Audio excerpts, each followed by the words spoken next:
Hello and welcome to Data Science in Your Pocket. Today, we will deep dive into this new release. We're exploring how an absolutely incredible multimodal AI model has been basically compressed to fit right on your smartphone. We're looking at MiniCPM-V 4.6.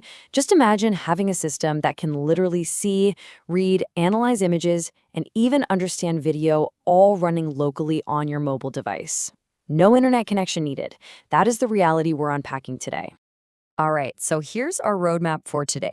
We've got 1, the pocket-sized AI revolution, 2, outperforming the heavyweights, 3, ultra-efficient model architecture, 4, cross-platform mobile deployment, and 5, developer setup and frameworks. Let's get right into it.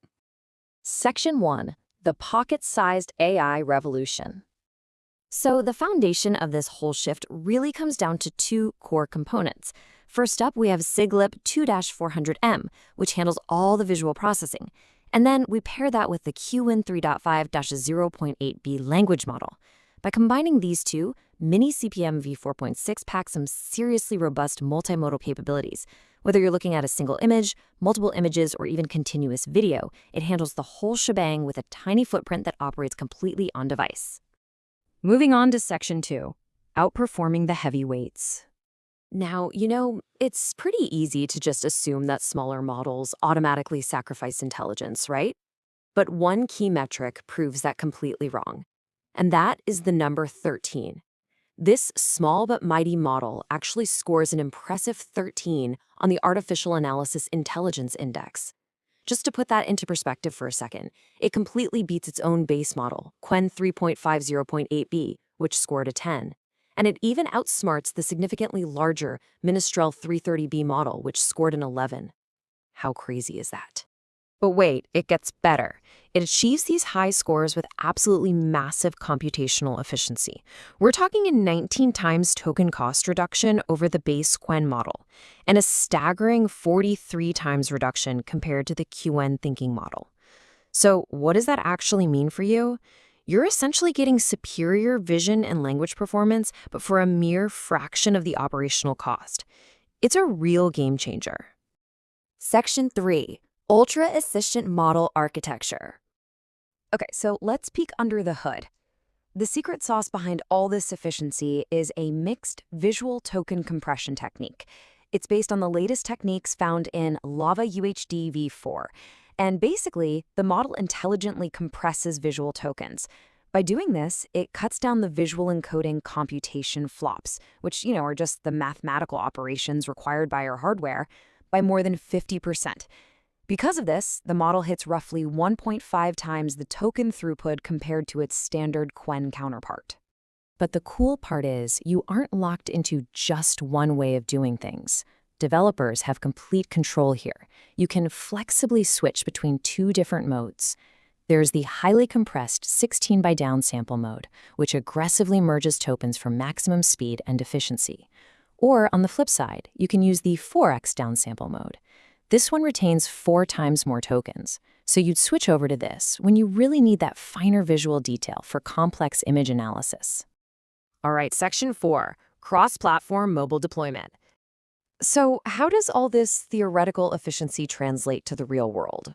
Well, the model deploys natively across all 3 mainstream mobile platforms. We're talking iOS, Android, and HarmonyOS.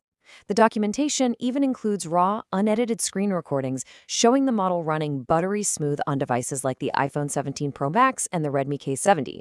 And honestly, best of all, the Edge adaptation code is fully open sourced. So developers, you can reproduce this exact on-device experience in just a few simple steps. Section 5, developer setup and frameworks. Now, for those of you getting your hands dirty with the code, here's a quick practical tip.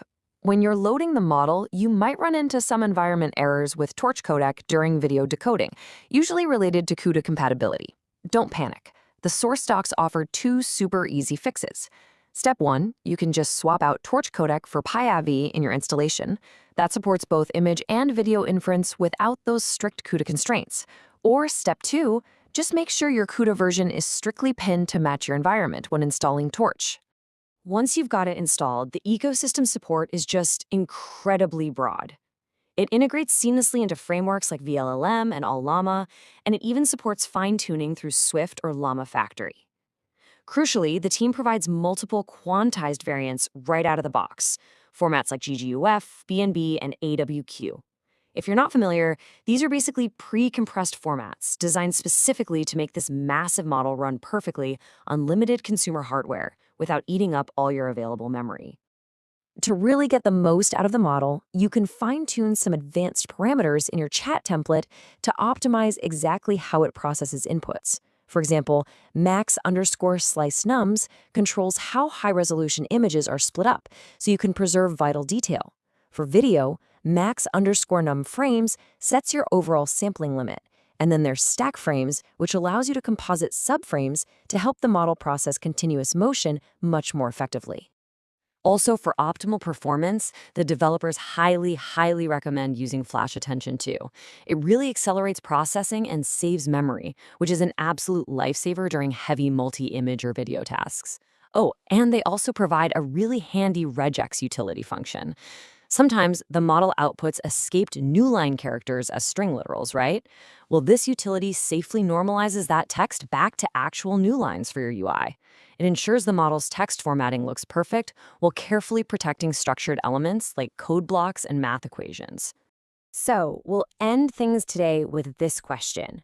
What will you build when an entire multimodal brain fits right in your pocket? I mean, with enterprise-grade vision and language processing now capable of running natively on your smartphone, the Edge AI revolution is officially in your hands. Thank you so much for joining Data Science in Your Pocket today, and we'll see you next time.